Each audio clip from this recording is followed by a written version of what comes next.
Hey, it's Jen the Builder. And Corey.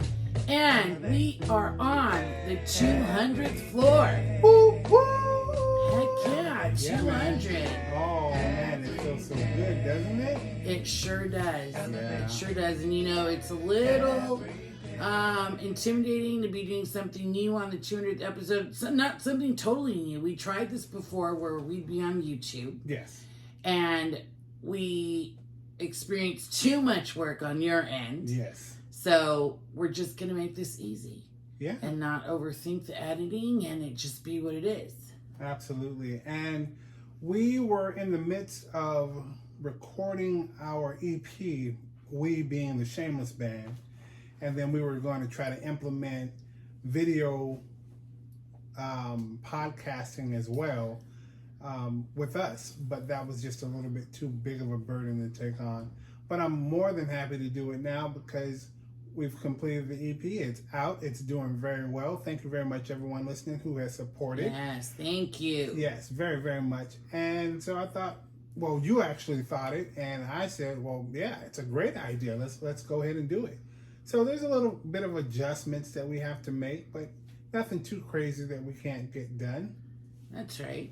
So we're still going to be on Apple, Spotify, all the major podcast platforms. But now if you want to catch us and see us, you can do that on YouTube. And my channel is Jen the Builder. Yes. I think it's that simple.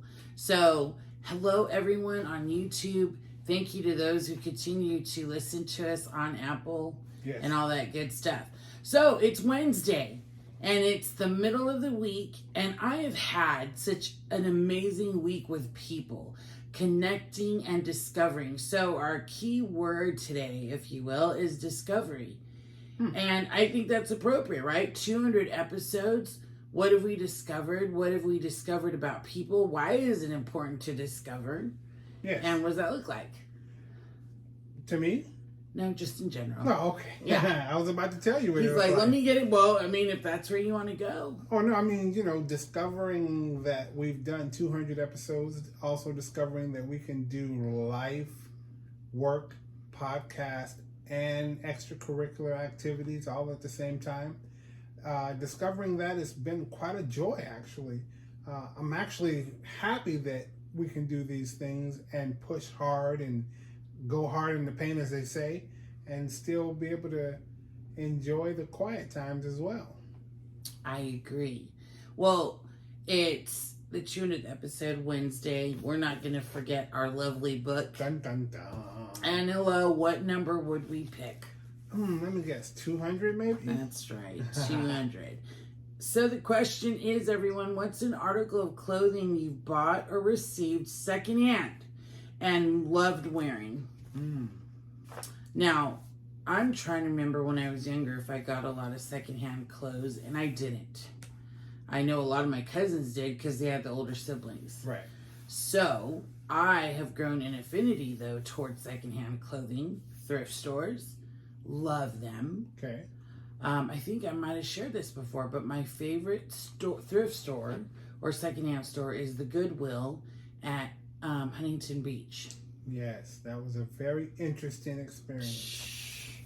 I was like, this is nicer than, some retail stores. It was beautiful. So my favorite item, and I can see it now in my closet, and I cannot wait till our weather actually reflects autumn and winter weather because it's this amazing Air Force jacket I got. Love it. Actually, it wasn't a thrift store. It was at a garage sale. Garage sale, yes. Like just down the street. Yeah. And I saw it on the hanger. I'm like, that's not going to fit me. But like with anything, when something is so super cute, you say, what? I'm going to make that fit eventually. Oh, yeah. And then we got home and it fit. And it was like Sisterhood of the Traveling Pants. Yeah, actually it was because you put it on and you said, Corey, look. It fits. And I'm like, yeah, it does. And then from there on, it was a favorite item of yours. Yeah. I'm going to share a little bit of a personal story about one of my favorite pairs of hand-me-downs. That's what they would call them when I was a kid. But So we were by no stretch of the imagination poor. but we were nowhere near rich. So we could afford school clothes, we could afford, dinner on the table and things like that, and I do know that there are some families that struggled in that area where they didn't have those things, but that wasn't our story. My story was that my parents were not hip parents. They just didn't understand that you can't go to school in certain clothing because you may get bullied, beat up, or chased home because you wore the wrong thing. And so, with that being said, I wore a lot of Kmart and Payless. Did you ever do Payless? Pro Wings, yeah, and Pick and Save style clothes. Now, Pick and Save is now known as Big Lots, but right. that was the kind of clothing that my parents bought. And so, of course, in elementary school, that was, no big deal. And then in middle school, which was junior high school for us, it became a huge deal to have to wear clothes from those type of stores. So I had an older cousin who came to visit from LA, the LA area. Actually, it was Carson. And so he's seeing the clothing that I was wearing, and he said, "Oh no, man, can't have you going to school looking like this." He said, "You better be very glad that I saved some of my clothes from middle school." And this guy brought up these were the top of the tops. Now, we were slightly off in shoe size because I wore a bigger size shoe than he did. So that wasn't that big of a deal because I had another situation come through where I didn't have to wear, Pro Wings.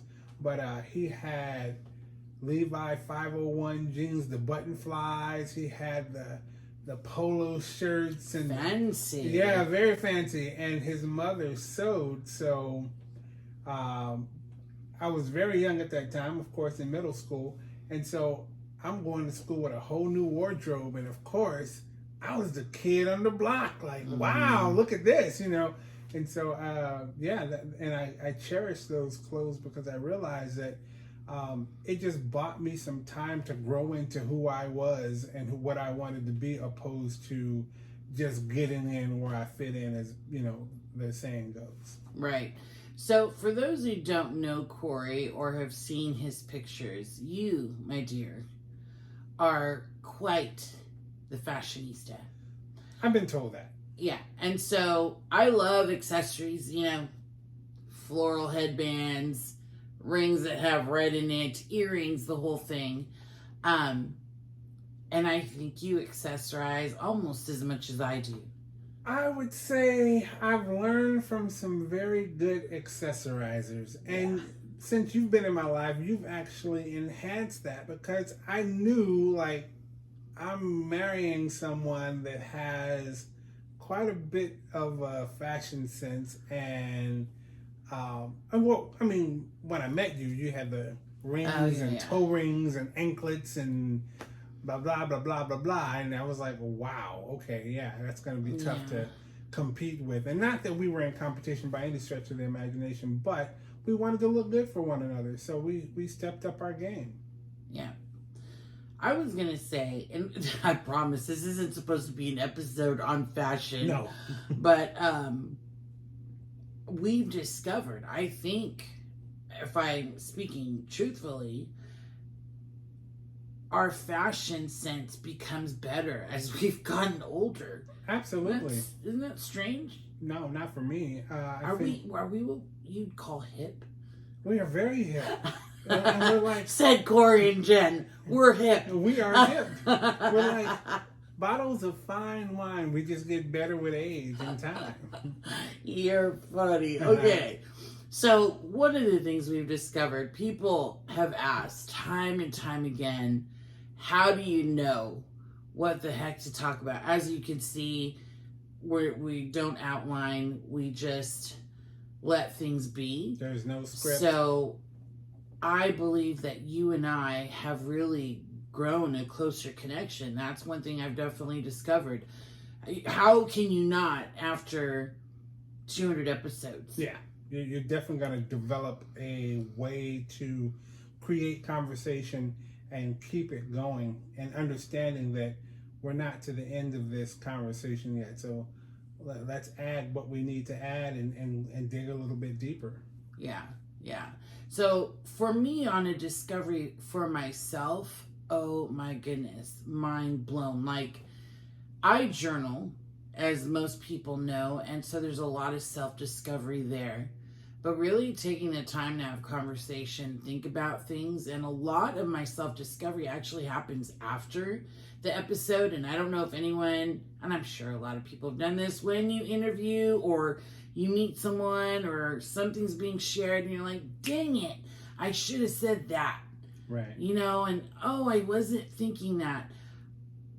And so I've learned a lot after, especially Corey sitting with you. You know, someone came to you today, as a matter of fact, and said, how do we get you to share your thoughts and your knowledge with the world? Like, expand your span of control. By the way, a lot of leadership says span of control. I say span of attention, right? How do you expand that? So I'm open. Whatever this looks like is what it looks like. So I've just discovered how truly worldly you are with knowledge. Wow. I think that's a compliment. I'll take it. What have you discovered? I've discovered that in the course of this process, we have not only grown in our thinking, we've grown in our ability to connect with the people that are listening. We're now able to have a conversation where people can feel like we're actually talking to them as we really are. And that was the goal in the first place. We really wanted to be able to have those type of interactions where the listener feels like they're a part of this conversation too. And I like when podcasts, because I do listen to them, I like when you can pause and contemplate, think about them, and then possibly even answer, like, yeah, maybe I would do that. Yeah. Or, no, that's not something that I think maybe Jen would be interested in this. And then push play and don't miss a beat. Right. One thing for me, and, you know, people that are listening, this is definitely a question for all of us. You know, how have we grown since the beginning of something? So for this podcast in particular right now, because we're celebrating 200 episodes, is how has it grown? How have we grown? Now, I will say this, because of our passion for people and connecting and just sharing, my way of measurement has not been numbers. It's been by substance. Yeah. So when people come up to you, come up to me or to us, or they send me emails, send us messages on social media, that for me is the measurement. Someone might say, well, Jen, you know, it's more subjective. Well, it's our podcast. Like, you know what I mean? Like, we have these rules on how we should measure. Now, if you really want stats, our wonderful platform gives us that. Yeah. And so those are interesting too. But it's just been so much fun to connect with people. And so with that being said, here's a thing that I think we've gotten really good at and that we enjoy. Correct me if I'm wrong. But when we meet people, because you all take so much of your time to listen in on this podcast, and we understand that sometimes it's very focused and other times it's just kind of conversation, right? Right, very casual. Yeah. So we want to give you the same attention that you give to us. We want to give you the same consideration, time, listening, dedication, loyalty. Like, that's really important to us. Yeah, indeed. And one of the things that I've noticed is people, when they meet us for the first time that don't know you're Jen the Builder and I'm Corey, they kind of want to hear that. And so I don't mind appeasing people. We have done that. Yeah, and when they put two and two together, they're like, oh my God. Right? It's like they have to hear us say that for it to register. Right. And that's the amazing thing, because people only hear us on the podcast. So if we're not starting off that way, it throws them off. So yeah, we've done that. where we meet people and they ask us to do that. So I'm like, hi, I'm Jen the Builder. And Corey. Right. And they're like, oh, yes. Yeah. You know, and I know I don't know how you've imagined us. And so it is a trip when you've listened to someone and then you meet them. Yeah. So I am going to say for anyone listening, if you do want to catch us on YouTube, the channel's Jen the Builder. And you'll get to see us there. And I mean, we're not doing anything crazy. I mean, I'd love to be able to do more active stuff because we're on YouTube, but we'll go into that. Absolutely. Right now, what we're trying to get used to is just the positioning. So anyways, it's been a lot of discovery that way. Did we fail to mention anything else that we've discovered? I'm sure we did, but I'm comfortable with what we did share. Yeah. So I want to say this too. And in the beginning of the podcast, oh man, my insecurities, the list went on and on and on, from your knowledge versus mine. Very different knowledge bases, right? Yeah. Being able to hold a conversation with someone who stays on top of world news, you know, things like that. Whereas I am about learning and development and growth and coaching. And so I'm counting on you to kind of feed me what's new. You know what I mean? And I feed you the things that I'm learning. So here's what I've discovered. It has been a trip to move forward when I'm in fear or when I'm intimidated or when I feel like I'm inadequate. And you just trust it and you just go with it.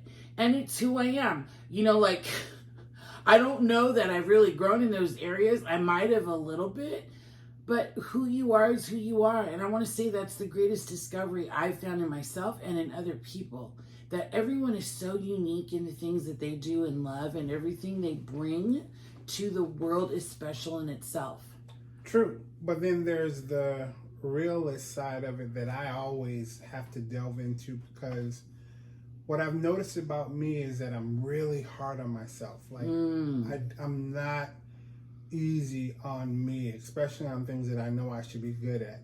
And so if you're like that, if you experience this type of behavior, then you'll know exactly what I'm talking about. So when I make a mistake or when I do something that I know is not common for me to do, when I'm doing something that I think I'm pretty good at, I think I'm a pretty good conversationalist. I think I can have a conversation without a lot of pauses and stutters and ums and silent moments. And so when I find myself doing those things, I get frustrated. And so I add more pressure on myself, which does what? It makes you do that even more. Enhances that thing. You find yourself doing more things that's not, you know, in your normal characteristic. And then the other parts kick in. So now you're swallowing, you're breathing hard, you're coughing. And so it just, all these things. Sweating. Yeah. And it's unbelievable. But what has happened over the course of the years, because what are we on, year 2 or year 3 now? And so what happens is you just begin to forget about all the outside pressures. The conversation becomes real, and you're not paying attention to the normal things that you would normally be thinking about. You're paying attention to the conversation and the topic at hand, and you want to deliver these messages, and you want to have that conversation with someone that's listening to you, looking to get information, and quite possibly thinking about what kind of response they're going to give you on either the website or an Instagram page or whatever they may want to respond on, or maybe the next time they even see you. Right. And I love the way you describe that, because that's what happens when you're discovering people. Yeah. You're not thinking about, that's being really present. So I love that you've learned that. I've learned that as well along the way. And you know what else this helps with when you don't come in with an agenda doing this is going into a conversation with someone or into a meeting and not having an agenda or a point. Yeah. Your point is just to be there see what comes to you, what input you have, what you're learning, how you're growing, what you're developing. You know what I mean? Mm-hmm. And so I've loved this experience. I think it's been better than any book could have taught me. Probably just as good, if not better, than a workshop. I love workshops, by the way. I'm going to a workshop for the rest of the week. I can't wait. She's leaving me alone. Oh, you're going to enjoy it. You're going to be just fine. Trust me. So one of the things, okay, so it is almost Halloween, and we have to share this because, you know, Corey, we've been talking a lot about the preview I saw.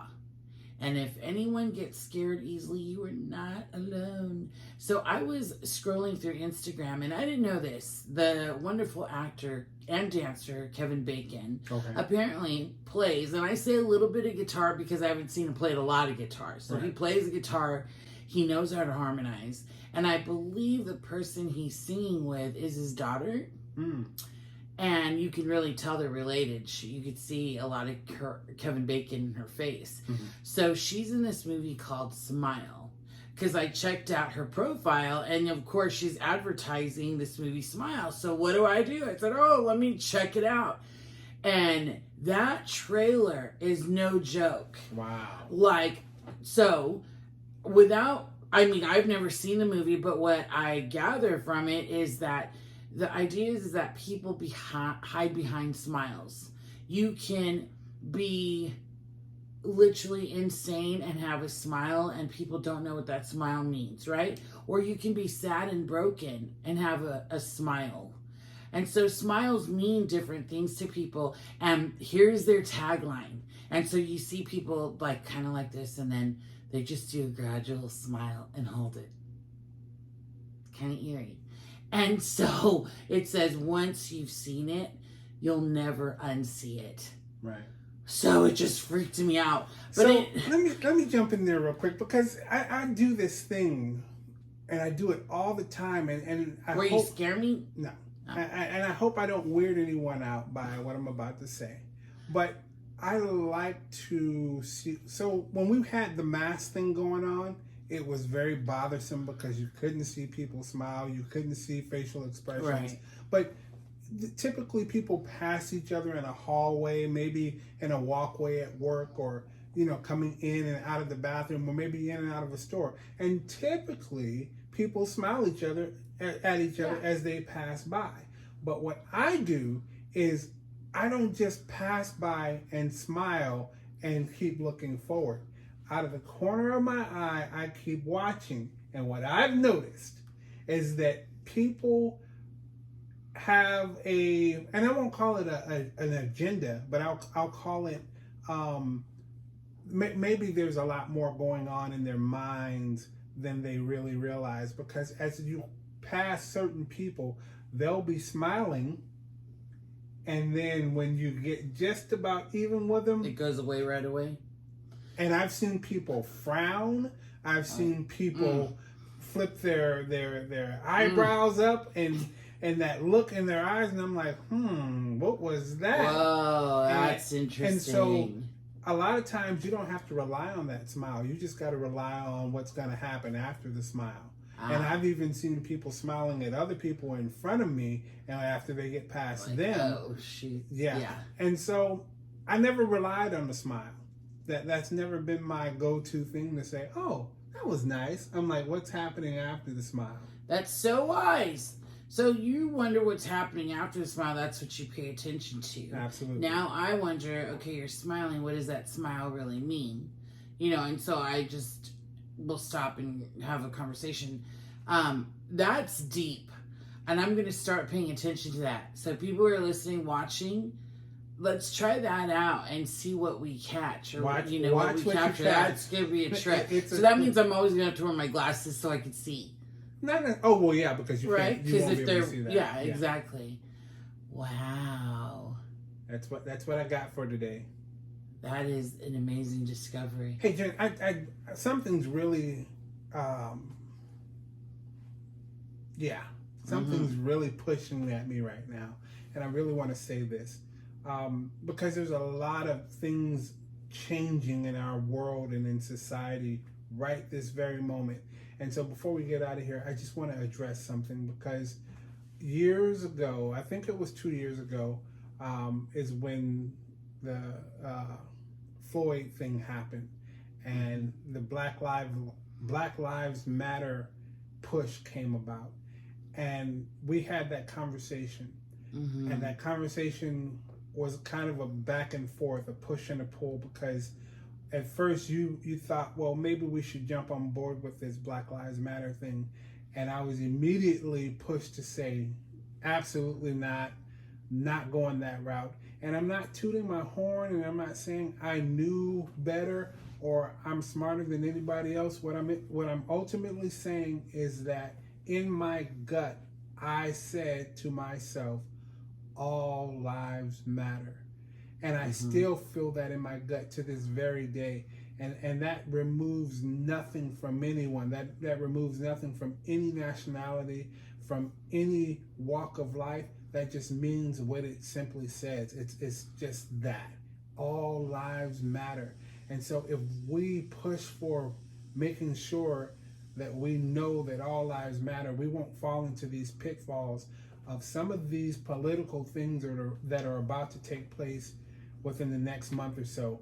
And I'm worried about this change that's about to happen, because it's going to push people to different corners.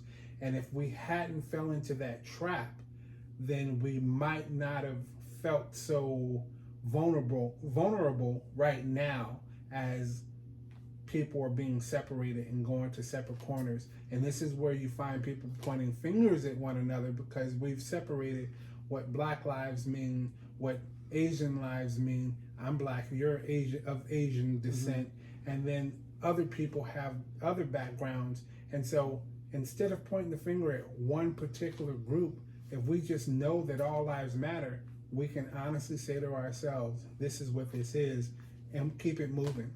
So I had to get that out, and I had to say that was our stance then, that this is our stance now. That's right.